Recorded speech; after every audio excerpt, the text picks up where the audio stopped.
आदरणीय प्रशांत जी, वरिष्ठ प्रचारक, हमारे केंद्रीय मंत्री, और आपके द्वारा जो अनेकानेक कार्य हुए हैं उनमें से एक मुख्य कार्य जिसके बारे में अभी बहन ज्योति जी चर्चा कर रही थी, जो सिटीजनशिप अभी मिली है पाकिस्तान से आए हुए हमारे बंधु भगिनियों को, वो ख्वाब, वो स्वप्न और उस स्वप्न को पूर्ण करने की पूरी योजना का क्रियान्वयन जिन्होंने बैक जोर से किया है, पीछे रहकर किया है, वो आदरणीय प्रशांत जी।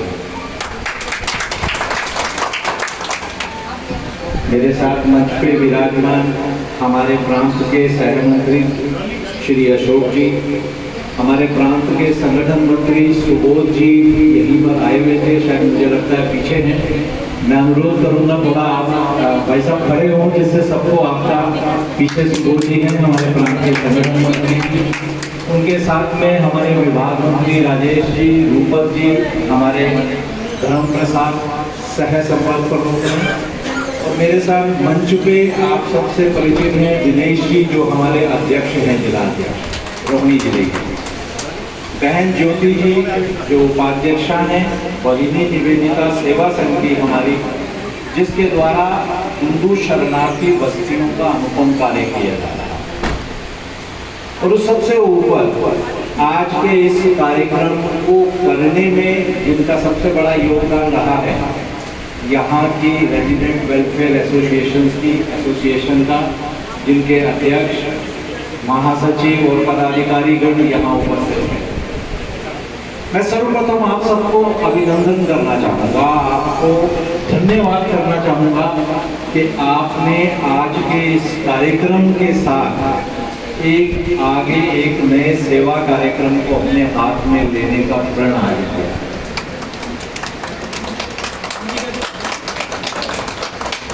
अभिनंदन है आपके कार्यक्रम, और मुझे ध्यान आ रहा है कि इसी हॉल में, इसी स्थान पर मेरा इससे पूर्व लगभग 3.5 वर्ष पूर्व आना हुआ,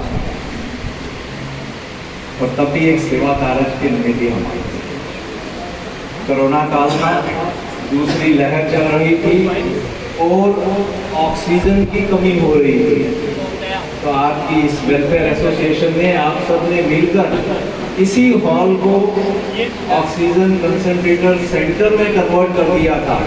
यहाँ पर बेड लगे हुए थे, उस समय मेरा यहाँ आना हुआ था, माननीय प्रशांत जी उस समय भी साथ में थे, अशोक जी भी थे, हम सब लोग यहाँ पर थे।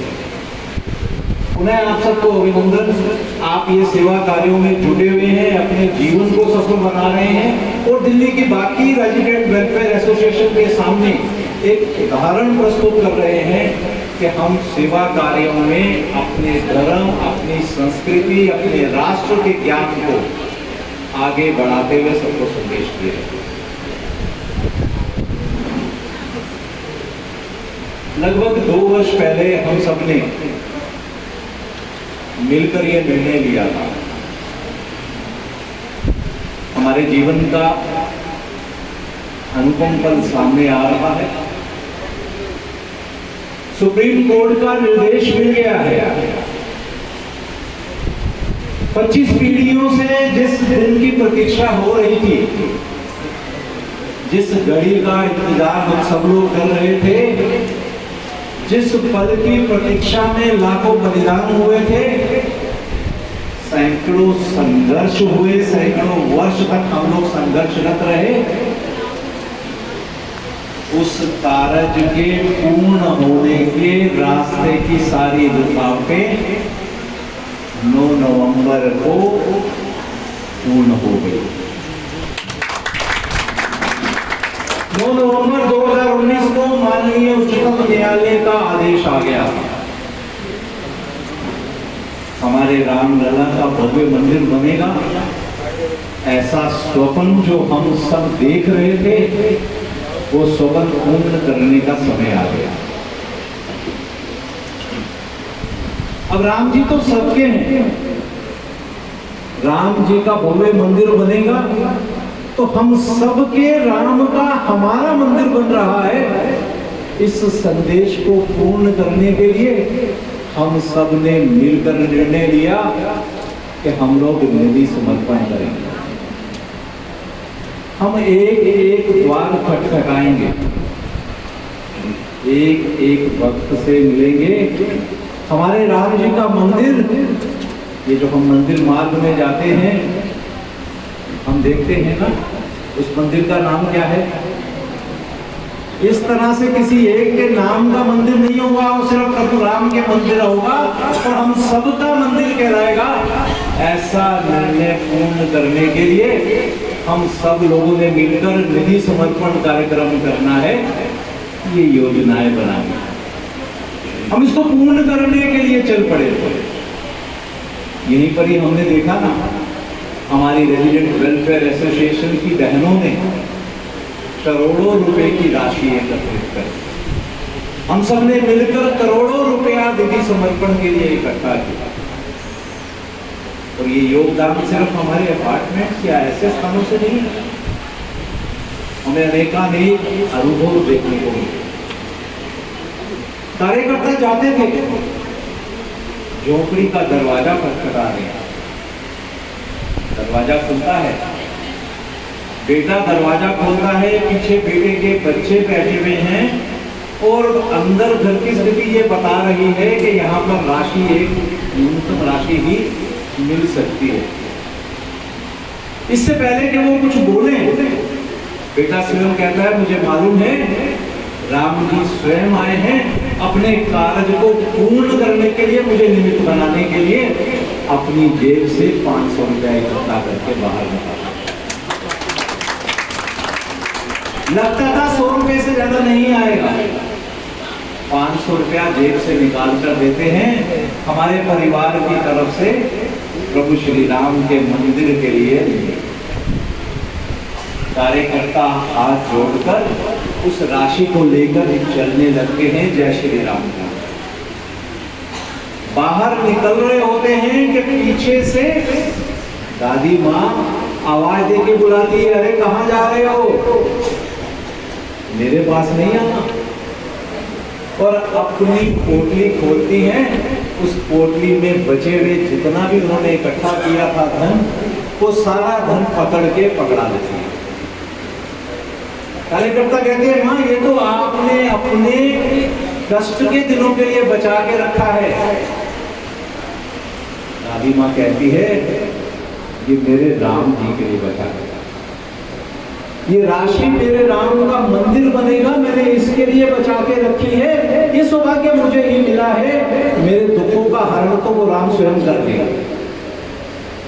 आगे बढ़कर वो राशि देती है और राशि देते देते कार्यकर्ताओं के पांव छूने की तरफ जाती है कि आप सब प्रभु राम के दूत बनकर आए हैं, इस राशि को लेके जाओ, प्रभु राम का भव्य मंदिर बनाओ। मैं भी तो अपने बच्चों के साथ, अपने पोते पोतियों के साथ जाऊंगी, प्रभु राम के दर्शन करूंगी और अपने परिवार को बताऊंगी कि इस भव्य राम मंदिर में एक ईंट हमारे परिवार की लगी है। ऐसे भाव हम सब ने देखे, ऐसा समाज ने हम सब को देखने का अनुभव दिया। हम चले तो थे 1700 करोड़ रुपया इकट्ठा करा और ये राशि पूरे विश्व से इकट्ठी कर ली गई। हमें FCRA लाइसेंस नहीं मिला, सिर्फ भारत से ही राशि एकत्रित करेंगे, ऐसा निर्णय हुआ। समय सीमा तय की गई, 45 दिन तक कार्यक्रम को चलाएंगे।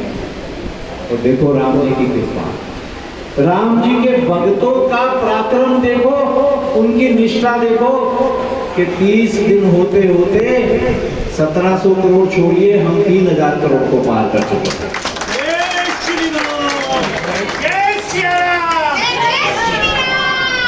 और अभी विदेश से आने वाले भक्तों की बारी रहती है। समय आ गया, प्रभु राम का भव्य मंदिर तैयार हो गया, रामलला प्राण प्रतिष्ठित होंगे। तो हम सब मिलके रामलला प्राण प्रतिष्ठित होते हुए देखेंगे। हम सहभागी बनेंगे उस कार्यक्रम के, ऐसा फिर से तय हो गया। ये कार्यक्रम किसी एक का नहीं होगा। राम जी सबके हैं, राम जी का भव्य मंदिर हम सब ने मिलकर बनाया है, तो हम सब मिलकर उस कार्यक्रम के सहभागी होंगे, ऐसा निर्णय किया गया। अयोध्या जी धाम से पूजित अक्षत आ गए। अयोध्या जी धाम से सबके लिए निमंत्रण पत्रिका आ गई। अयोध्या जी धाम से भव्य राम मंदिर का सुंदर चित्र आ गया। अब इस सबको हम सब मिलकर वितरण करेंगे। हम सबके पास परिवारों में जाएंगे और उनको ये निमंत्रण देंगे, ऐसी योजना बना ली है। कार्यकर्ता बैठकर ये लगा कि भाई पहले इसके लिए हमने कितने परिवारों ने संपर्क करना है, ऐसी योजना बनाई जाए। तो ऐसा लगा कि भाई दिल्ली में 5 लाख से ज्यादा परिवार शायद हम संपर्क नहीं कर पाएंगे। कार्यकर्ताओं ने फिर थोड़ा सा लगाया कि लगता है 5 लाख नहीं, चलो हम 7 लाख की योजना बनाएं। तो 7 लाख परिवारों के यहाँ जाने के हिसाब से हमने पूजित अक्षत की तैयारी की। हमने निमंत्रण पत्रिका तैयार की। देखो राम जी की महिमा। 7 लाख का लक्ष्य लेकर चले थे। 15 दिवस बीतते बीतते 35 लाख निमंत्रण पत्र वितरण हो चुके थे। और उसके बाद भी अनुरोध आ रहे थे, घरों से फोन आ रहे थे, ऐसे shift civil lines, GK, Basant Vihar, जहां कभी हमारे कार्यकर्ता सोचते भी नहीं थे कि हम जाएंगे और इनको हम कहेंगे। ऐसा लगता था कि जाने पर शायद सुनेंगे भी नहीं। वहां से स्वयं फोन करके बोल रहे थे कि भाई हमारे यहाँ नहीं आओगे क्या, राम जी हमारे नहीं है क्या, हमें नहीं मिलेंगे क्या अक्षत वितरण। ये राम जी की कृपा हम सब ने लेनी है, ऐसा पूरे समाज के अंदर भाव आ गया। ना सिर्फ इस रोहिणी में, ना सिर्फ दिल्ली में, रोहिणी क्या, दिल्ली क्या, भारत क्या, पूरा ब्रह्मांड ऐसा लग रहा था कि राममय हो गया। और हम सब मिलके उस अनुपम क्षण के, उस पल के सहभागी बनना चाहते हैं। हम सब ने तैयारी कर ली।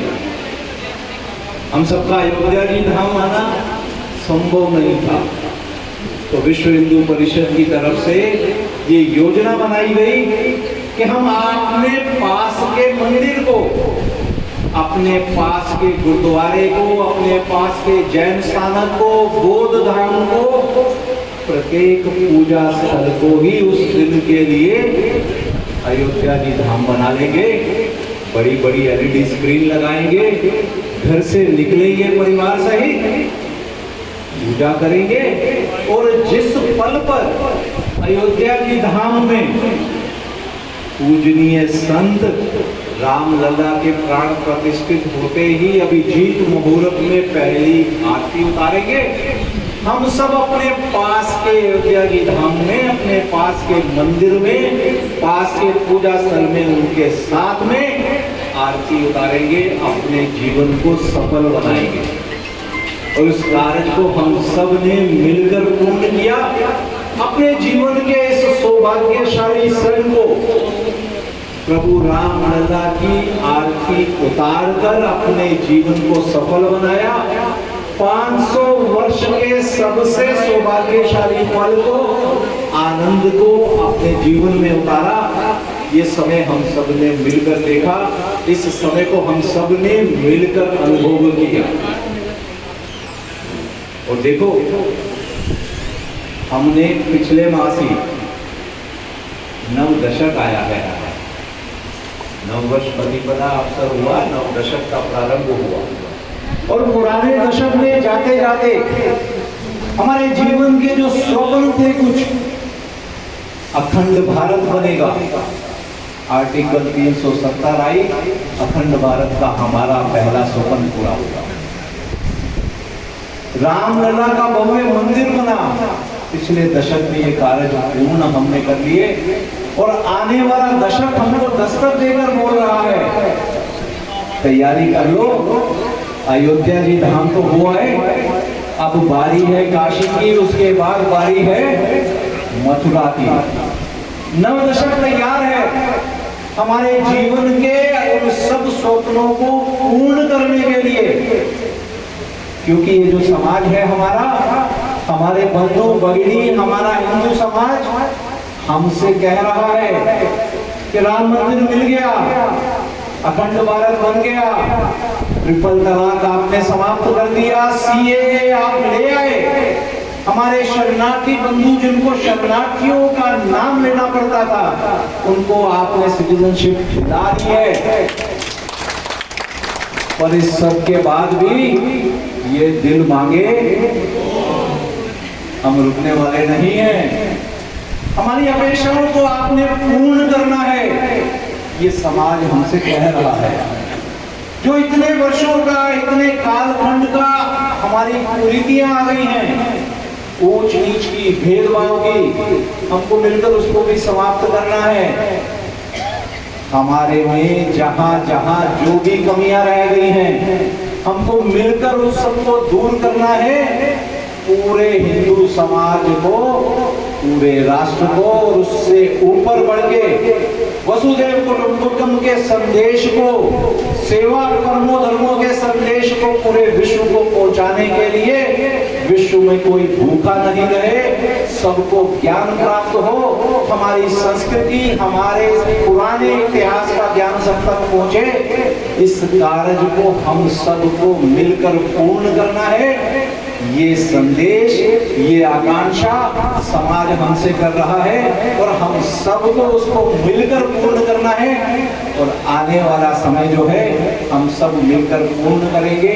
आने वाली 25 मई के अपने पहले कर्तव्य को निभाते हुए ऐसे शासन प्रशासन को लाएंगे जो हमारी आकांक्षाओं को पूर्ण करे, हमारे समाज को आगे बढ़ाए और भारत को पुनः विश्व गुरु का स्थान जो हमारा पहले था उस स्थान पर पहुंचाए। ऐसे कार्य को हम सब मिलकर करेंगे। ऐसी कामना करते हुए आप सबको पुनः आप द्वारा किए हुए इतने सारे सेवा कार्यों के लिए अभिनंदन करते हुए मैं धन्यवाद करता हूँ। बहुत बहुत धन्यवाद, आपने मुझे अपने बीच में आने का सौभाग्य प्रदान करा। जय श्री राम, जय जय श्री राम। हेलो हेलो, आदरणीय अध्यक्ष महोदय,